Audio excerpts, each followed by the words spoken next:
अस्सलामु अलैकुम वरहमतुल्लाहि वबरकातुह। उम्मीद करता हूँ आप खैर व आफ़ियत से होंगे।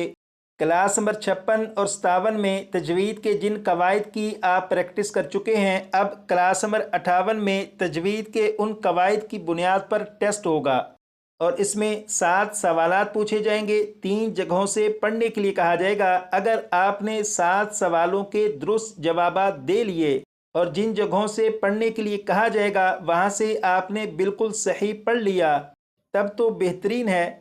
लेकिन अगर आपसे सवालों के जवाब सही ना दिए जा सके या किसी जगह से आप सही ना पढ़ सके, तो कोशिश करिएगा कि आइंदा जब आपका टेस्ट हो तो इतनी मजबूत तैयारी करिएगा कि जो भी सवालात पूछे जाएं आप उनके दुरुस्त जवाबात दे सकें, या जिस जगह से भी पढ़ने के लिए कहा जाए आप वहाँ से बिल्कुल सही पढ़ सकें। तो आइए अब टेस्ट का सिलसिला शुरू करते हैं। पहला सवाल आपसे ये है, जैसे यहाँ पर देखें, ये है तनवीन और तनवीन के बाद कौफ है। आप ये बताइएगा कि जब तनवीन के बाद कौफ आ जाए तो नून साकिन और तनवीन के 4 कायदों में से कौन सा कायदा होगा।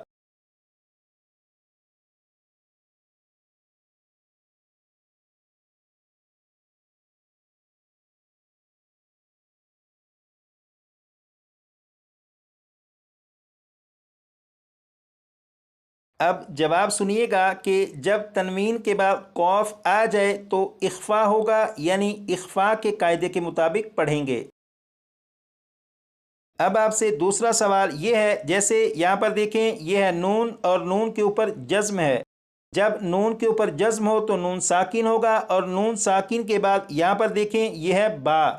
आप ये बताइएगा कि जब नून साकिन के बाद बा आ जाए तो नून साकिन और तनवीन के 4 कायदों में से कौन सा कायदा होगा।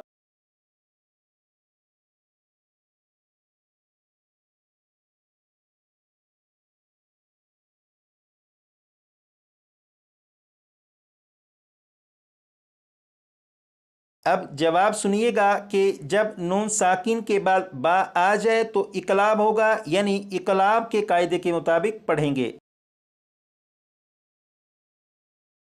अब तीसरा सवाल आपसे ये है, जैसे यहाँ पर देखें, ये है मीम, मीम के ऊपर तशदीद है, यानी ये मीम मुशद्दद है। आप ये बताइएगा कि मीम मुशद्दद में हमेशा क्या होता है।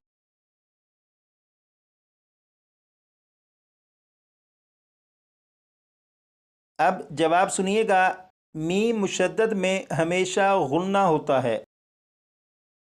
अब आप ये बताइएगा कि यहाँ पर है या साकिन, या साकिन से पहले ज़ेर है, ये बन गया या मद्दा। ये बताइएगा कि या मद्दा को किस तरह पढ़ते हैं।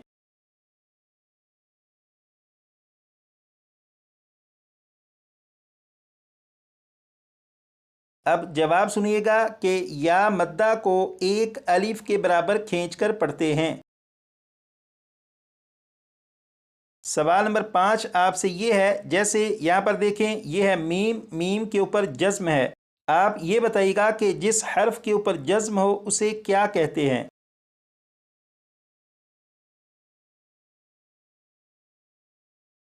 अब जवाब सुनिएगा, जिस हर्फ पर जज्म हो उसे साकिन कहते हैं। सवाल नंबर 6 ये है कि यहाँ पर देखें, ये मीम साकिन है, मीम साकिन के बाद हमज़ा है, तो इस मीम साकिन में गुन्ना नहीं करेंगे। आपसे सवाल ये है कि इस मीम साकिन में गुन्ना क्यों नहीं करेंगे, वो कायदा पढ़िएगा।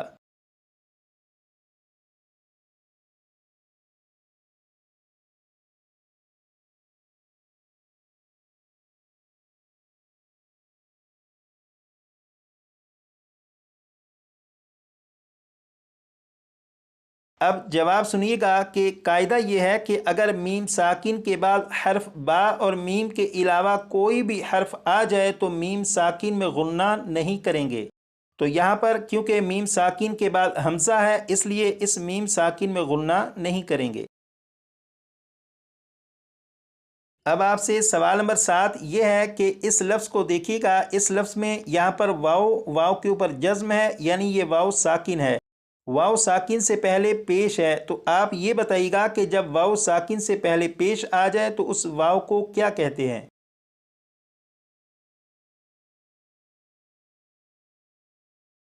اب جواب سنیے گا کہ اگر واو ساکن سے پہلے پیش آ جائے تو اس واو کو واو مدہ کہتے ہیں۔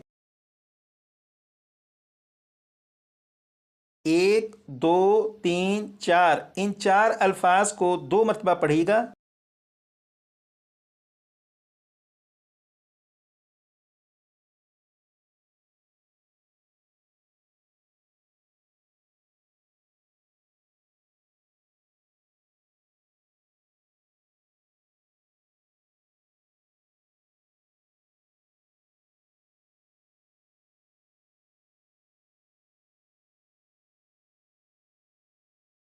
اب ان 4 الفاظ کو 2 مرتبہ میں پڑھوں گا۔ من يتخذ ما ينفق، من يتخذ ما ينفق، 1 2 3 ان 3 الفاظ کو 2 مرتبہ پڑھیے گا۔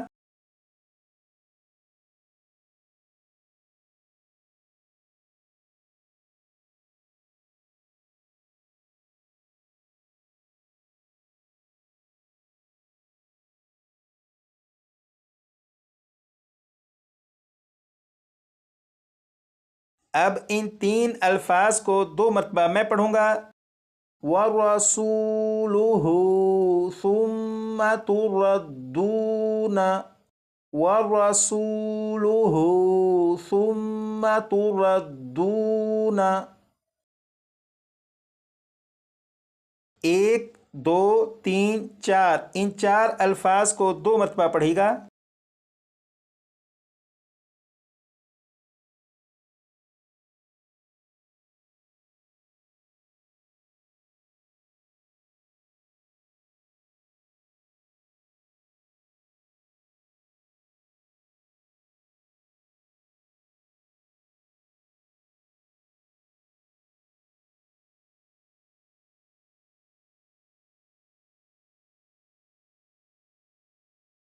اب ان 4 الفاظ کو 2 مرتبہ میں پڑھوں گا۔ فَلَنُنَبِّئَنَّ الَّذِينَ كَفَرُوا بِمَا، فَلَنُنَبِّئَنَّ الَّذِينَ كَفَرُوا بِمَا۔ الحمدللہ آپ کا ٹیسٹ مکمل ہو چکا ہے اور آپ کا جو بھی رزلٹ ہے وہ آپ کے سامنے آ چکا ہے۔